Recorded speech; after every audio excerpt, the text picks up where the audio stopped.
special agents na mga guinea pig ang nagsama-sama para hulihin ang mga kriminal ng gobyerno.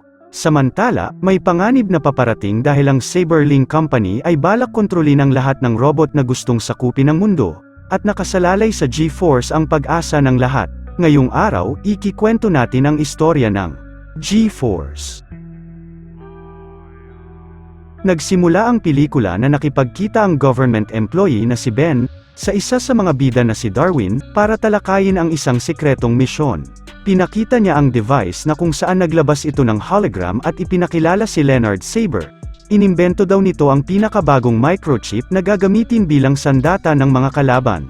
At ang misyon ni Darwin ay i-download yung Clusterstorm files na nasa loob ng kwarto ni Saber sa may library. Buong kumpiyensa na sinabi ng guinea pig na kukunin niya yung ebidensya, para na rin daw gawin yung grupo niya na maging special agents. Sa gabi ng misyon, nasa puno na itong si Darwin at kinontak niya yung kasama na si Speckles. Sa pinakailalim ng lupa, sinabi ng mole na lahat daw ng communication system nila ay naka-online, habang nakita na ng bida si Saber sa may mansyon. Samantala, sila Blaster at Juarez naman ay nasa ilalim ng tubig sabay nag-report na 10 seconds silang ahead of time. Kinontak naman ng mole ang isa nilang kagrupo na si Moch, isang langaw na ngayon ay lumilipad sa loob ng party habang binibigyan niya ng visuals pabalik si Speckles. Humarap na ngayon sa mga tao si Saber at natutuwa nitong inanunsyo na sila ay hinirang na #1 electronic brand ngayon sa buong mundo. Balik kay Darwin, nakapasok na siya sa mismong library at agad na pumupunta sa target nitong computer. Dinagdag din ng CEO sa kanyang speech, na oras na pinindot niya ang button na ito, lahat ng Saberlink microchip ay maa-activate at magko-connect via satellite at babaguhin nito ang mundo. Nilagay na ngayon ni Darwin ang device para makontrol nila yung computer, habang ini-report ni Moch na pabalik na ngayon yung kalaban sa kanyang kwarto.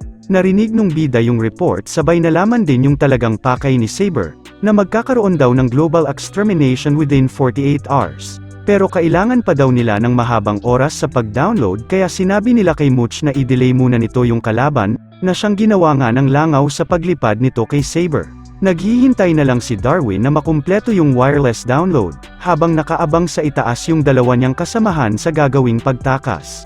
Ibinaba na ngayon nila yung tali papunta sa bida, pagkatapos ay pumalakpak yung kalaban na nag-trigger para mabuksan yung apoy, kaya nagmadali siyang tumakbo papalayo. Sumunod ay matagumpay siyang nakatakas palabas ng chimney, at nung pagkalapag niya, nakita niya na nakumpleto na nito yung pag-download. Sa kanilang pagtakas, may humarang sa kanila ng pest exterminator at binugahan sila ng makapal na usok kaya nagdilim ang lahat. Sa loob ng sasakyan, si Ben pala yun na naka-disguise na may dalang getaway vehicle. Pagkatapos ay may lumabas na mga gamit sa gitna ng sasakyan, kung saan din sila umupo para mag-usap. Masayang ibinalita ni Darwin na naging matagumpay daw ang misyon nila, habang isinigaw naman ni Blaster ang bagong pangalan ng grupo nila na G-Force. Sa headquarters, tinanong ni Ben sa kasamahan na si Marcy, kung mataba daw siyang tignan sa suot niya, pagkatapos ay nakita nila Speckles na dumating na sa pintuan ang mga FBI ng gobyerno. Binati ito ni Ben sa kabilang kwarto, ipinakita niya rin si Blaster na nasa gyrosphere na umiikot, at nagsalita ito na alam mo bang 98% ng DNA ng mga guinea pig ay identical sa mga tao. Habang si Darwin naman ay ipinakita na nagmamaneho ng virtual motorcycle game. At ang huli ay ipinakita niya ang device na language decoder, nagagawa nito na makipag-usap ng mga tao sa mga hayop katulad nila, na kung wala ito ay hindi natin sila maiintindihan. Pagkatapos niyang ipakilala ang buong G-Force, ipinaliwanag din niya na nakuha daw nila ang Project Clusterstorm mula sa mansyon ni Leonard Saber. Pagkabukas nila ng file, pinakita sa monitor ang isang cappuccino machine kaya nalaman nila na maling file pala ang na-download ng grupo. Nagrason si Darwin na nakita niya ang plano ng global extermination pero hindi naniwala ang mga opisyal at pinagalitan si Ben. Muntika na daw nilang ma-compromise ang imbestigasyon ng gobyerno tungkol kay Saber, kaya pinahinto na ngayon ang operasyon ng kanilang departamento. Inutos na ngayon ni Kip na kolektahin yung mga hayop, kaya na-alerto dito yung mga bida na siyang agad na pagtakas nila. Sumakay sila sa capsule at pinindot ni Marcy ang button para makaalis na sila sa loob ng tubo na ikinatuwa naman ng lahat. Pero pagkatapos noon, napadpad ang buong grupo sa isang animal shelter at inilapag sila ng lalaki sa isang glass box. Sinabi ni Darwin na kailangan nilang makalaya dito dahil nasa peligro ang buong mundo, kaya kinausap nila ang isang hamster pero nagalit ito sa kanila. Ang pangalan nito ay Bucky, at binalaan sila na wag daw silang lalagpas ng linya. May nagpakita rin na isa pang guinea pig na ang pangalan ay Hurley. Balik sa plano, sinubukan na sirain ni Blaster ang salamin na pader pero nabigo lang siyang gawin yun. Buti na lang ay dumating yung kagrupo nilang langaw at pinapasabi yung lokasyon nila ngayon kay Ben at lumipad ulit ito para mag-report. Tinanong nila si Hurley kung may iba pang paraan para makaalis. Sinabi nito na kailangan lang daw nilang magpa-cute, para pulutin sila ng bata at angkinin bilang bagong pamilya na nila. May dumating na isang pamilya sa shelter kaya inutos ni Darwin na oras na para maging cute, at magkita ang lahat sa bahay ni Ben pagkatapos. Isa-isa na ngayon silang pumunta sa kanilang pwesto pero ang mole ay nahihirapan kung ano daw ang kanyang gagawin. Lumapit ang bata sa kanila, ang buong akala ni Bucky ay napili na siya, pero ang itinuro ng bata ay si Juarez, kaya kinuha na siya ng bantay dito. Yung isang bata naman ay pinili si Blaster, kaya naiwan ang dalawa na gagawa daw ng ibang paraan. Samantala, nakuha muli nila Ben yung PDA USB at nung nakumpirma nila na may cluster storm file nga ito, sinubukan nila itong buksan pero sinisira lang nito yung computer. Tinanggal nila sa kuryente yung aparato para hindi kumalat yung computer virus, at nalaman ni Ben na dahil may extermination program din yung file. Balik kay Darwin, kinumprante nila yung hamster at binuksan yung bahay nito. Sabay nagulat si Hurley na tinatago pala ni Bucky yung mga pagkaing binibigay sa kanila. Ang rason niya ay lagi daw siyang inaagawan ng matakaw na si Hurley, at pagkasipa niya ng sahig, may sikretong pintuan pala dito na biglang bumukas. Pagkalabas ng bida, sumunod sa kanya si Hurley pero sinabihan ito na wag daw sumama sa kanya. Nagdesisyon tuloy na magpunta na lang sa ibang direksyon yung guinea pig pero nakakita siya ng pusa sa eskinita, kaya tumakbo itong natatakot kay Darwin. Kinabukasan, pinuntahan ng langaw si Ben at ginising din, pagkatapos ay pinatype sa kanya ang mga letres sa keyboard para masabi nito ang lokasyon ng iba. Kinontak niya ngayon si Marcy at sinabing nalaman niya na nasa pet shop yung G-Force. Pagkapunta nila Ben sa may shop, sinabi ng mga tao dito na binigay na daw nila yung mga hayop sa isang pamilya kaya umalis yung dalawa na nag-aalala. Si Blaster naman ay busy sa paglaro sa bago niyang bata na ngayon ay pinasakay siya sa isang remote control car at binunggo ito sa isang tore ng Lego. Sumunod ay pinatatalon siya sa isang rampa, at nung lumundag na siya dito, nagkaroon ito ng maraming ilaw at nailagan din ang isang kotse na nakaharang. Matagumpay na nakalanding yung bida sa may kabila, kaya namangha ng sobra sa kanya yung bata. Pagkaalis ni Connor, ginamit itong pagkakataon ni Blaster na kunin yung remote at dinala yung sasakyan sa may hagdanan para sa kanyang pagtakas. Sa labas, nakita siya nung bata kaya sinusubukan na niya itong hulihin pero naiilagan lang siya ng bida. Tumakas din mula sa playhouse si Juarez, sabay tumalon ito sa may trampoline para kunin yung sinampay, at natakpan ng kurtina yung humahabol sa kanila. Habang naglalakad sila Darwin, nakita ng bida ang isang coffee maker na katulad sa cluster storm file kaya agad niya itong pinuntahan.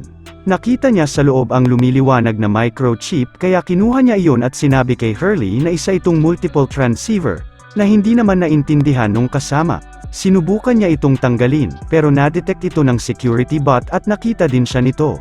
Pagkatapos ay tumira ito ng napakaraming coffee beans kaya sinabihan yung kasama na kailangan nilang umilag. Nag-transform din ito pagkatapos at naging robot, na ngayon ay humahabol na sa kanilang dalawa. Sinabi ni Darwin na kailangan nilang kalabanin nito para daw makuha nila yung microchip sa loob. Sinubukang magtago sa ilalim ng lamesa itong si Hurley pero sa sobrang taba nito ay nakita siya ng robot at tinira din siya ng air blaster.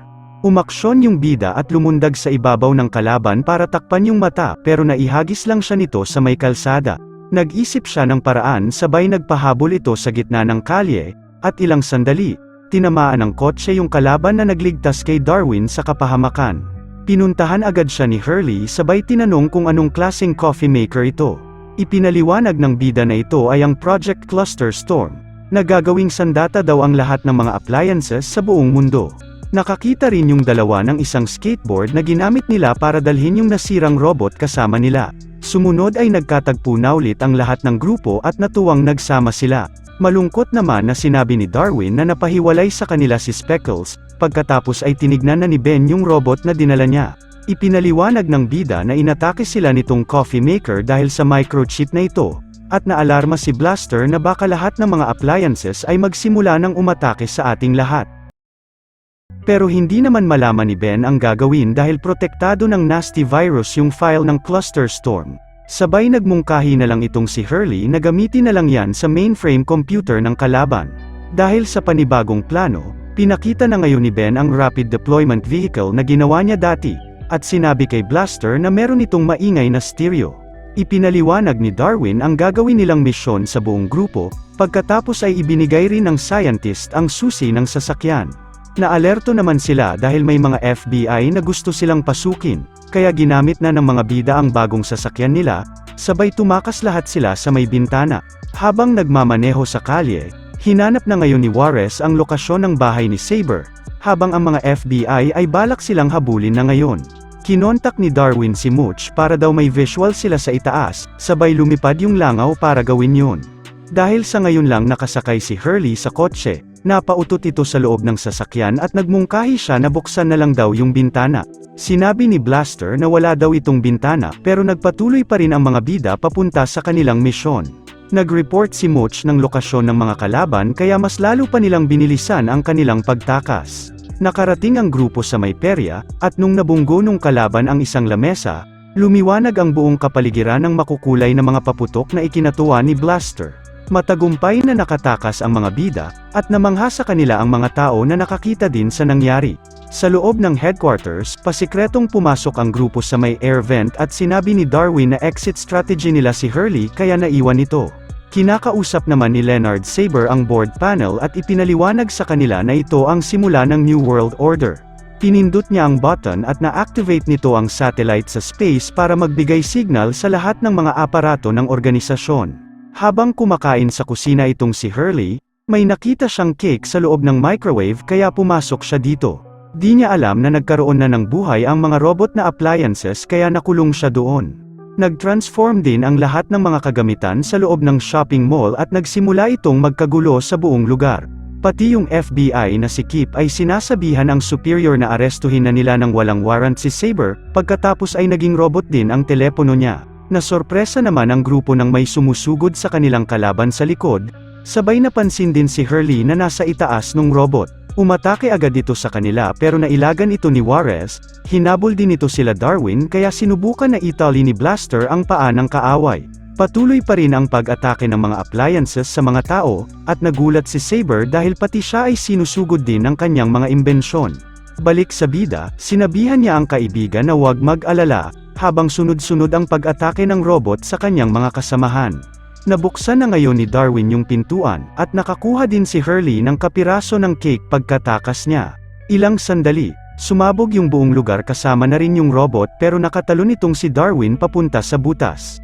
Pinuntahan ng mga kasama yung bida na hindi makalabas sa kabila, kaya nagdesisyon ang mga ito na maghiwalay na muna at magkita ulit mamaya.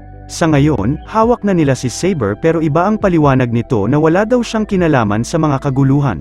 Pumasok sa silid itong si Ben at ipinaliwanag na ginagawa daw ng G-Force ang lahat para mapigilan ang mainframe computer na hindi naman pinaniwalaan ng FBI. Naka-receive sila ng signal sa monitor at nakikita na ngayon si Darwin, pagkatapos ay nasorpresa ito dahil nakita niya muli si Speckles katabi ng computer.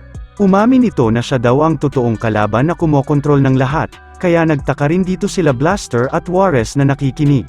Sa tulong ng camera ni Mooch, napanood din ng mga tao ang pag-amin ng mole na naging sikretong business associate daw siya ni Saber, para buuin yung Project Clusterstorm. Gumawa din daw siya ng hukbo ng mga robotic appliances, na kinokonekta ng electromagnetic nodes. At oras na lumakas ito, hihilahin ito ang lahat ng space junk debris sa labas ng Earth na susugpo sa buong katauhan. Pero may pag-asa pa sila sa tulong ng USB ni Darwin na dapat ilagay sa computer ni Speckles, ngunit nagsimula itong tumakas pataas kaya sinimulan niya itong habulin. Sumunod din yung iba pang mga bida sa pagkapit nila sa mga wire, at tumambad sa mga tao sa labas ang bumubuong iba't ibang mga robot appliances na kinokontrol ng mole. Sinabi ni Darwin na kailangan nilang umakyat para pigilan si Speckles, habang naging isang dambuhalang robot na ngayon ang kalaban. Nagsimula itong maglakad na sumira ng kotse, pagkatapos ay nag-angat ito ng magnet sa itaas para mahila ang malaking space junk sa kalawakan. Nagsibagsakan ang mga yon laban sa mga tao, habang kinumpronte na ngayon ni Darwin siya na tigilan na daw nito ang ginagawa niya. Kailangan daw magbayad ng mga tao sa lahat ng kalupitan nila sa mga hayop, kaya naglabas ito ng isa pang robot para habulin yung bida. Habang tumetakas ay nahulog yung USB na kailangan nila. Sinubukan itong kuhain ni Juarez pero hindi rin niya ito nasalo. Patuloy pa rin ang pag-atake ng higanteng robot sa labas at nasa peligro din ang buhay ng mga scientist. Ipinaliwanag ni Darwin na wag saktan ni Speckles ang kanyang pamilya, sila Blaster at Juarez, maging sila Ben at Marcy na nasa van. Dagdag din niya na si Ben yung nag-alaga sa kanila nung panahon na wala silang mapuntahan, at tinuring din ng tao na ito na tunay silang pamilya. Nagsisi na ngayon si Speckles at sinimulan niyang pigilan yung program pero huli na daw ang lahat, buti na lang ay nagpakita si Mooch na hawak yung USB.